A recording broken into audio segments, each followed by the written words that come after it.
Chapter 2. The Practice of Metta Meditation. Supportive Meditation.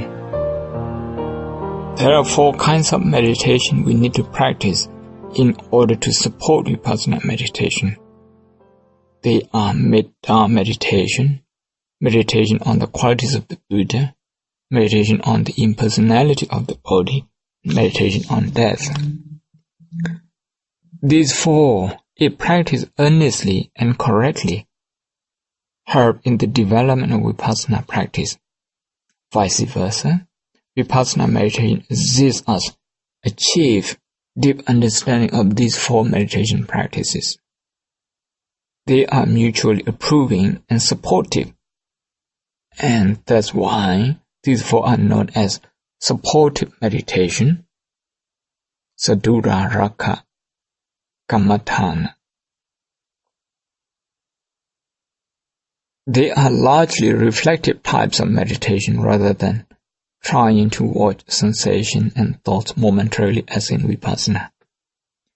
They help the mind to focus.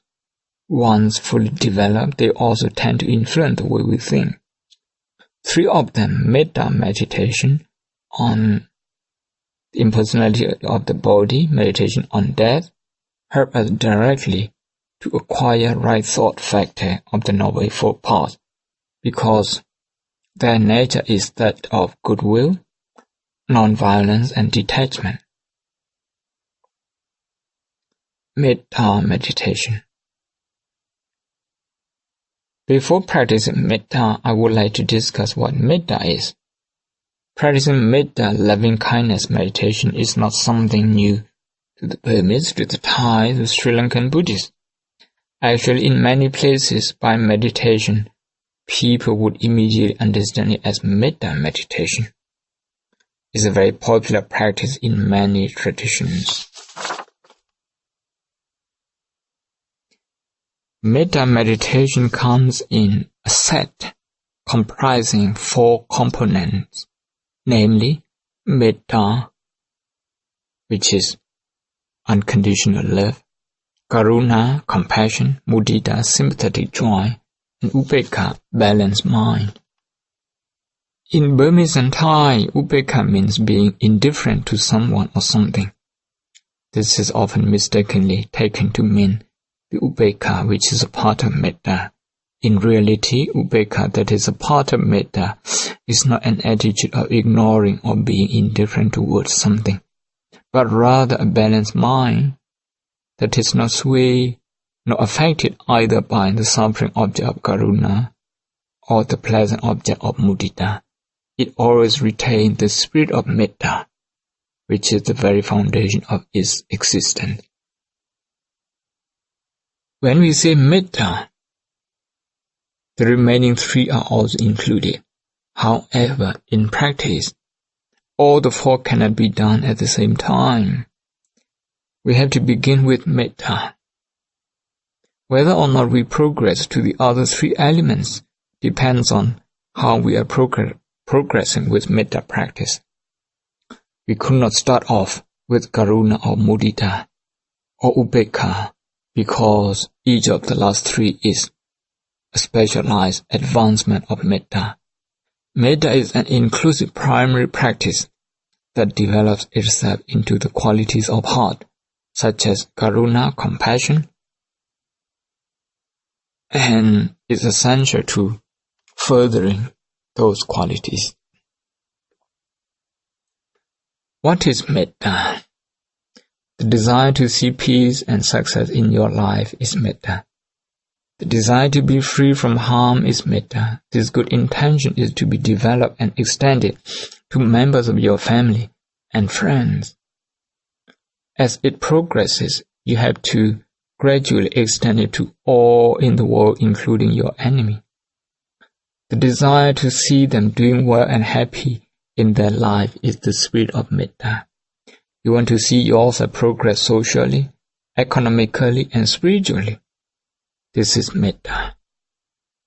When we wish ourselves good health and prosperity, we are purely developing the awareness of goodwill to ourselves, promoting love for ourselves and avoiding danger, harm, and enmity. Metta is the goodwill through which you wish to see welfare and well-being of yourself. In this world, all living creatures love themselves and should have an awareness of this feeling. They should then extend this feeling to those nearby, such as parents, family members, sons and daughters, brothers and sisters, and teachers. This is the way to start spreading or expanding metta. There are some who start by saying, "May all creatures in the East be well and happy." Some practice metta with only the whole world as their meditation object, overlooking the people nearest and dearest to themselves. Without being able to develop metta fully for themselves and their friends, how can one expect to stretch out metta to the whole world? It's not logical. That would become a futile effort and sometimes almost a prayer intended for mere public display.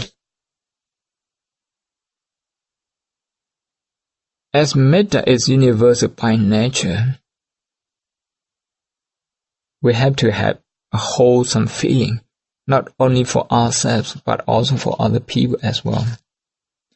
Otherwise, metta can lose its true nature and be overcome by its invisible attacker, namely attachment and selfishness.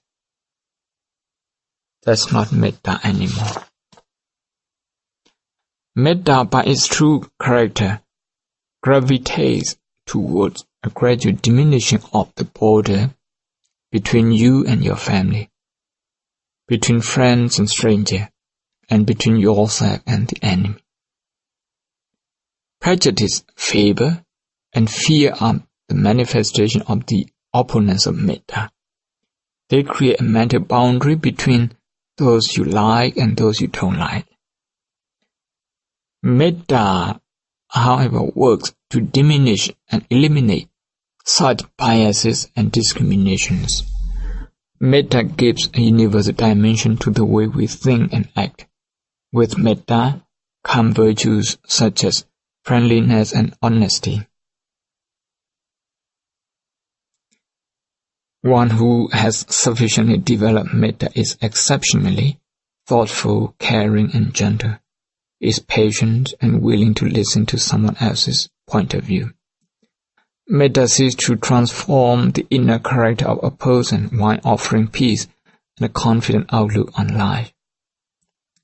There are people who do not have the feeling of goodwill even for themselves. They do not strive to improve themselves. They may even harm themselves or place themselves in danger. Therefore, those people who seek to improve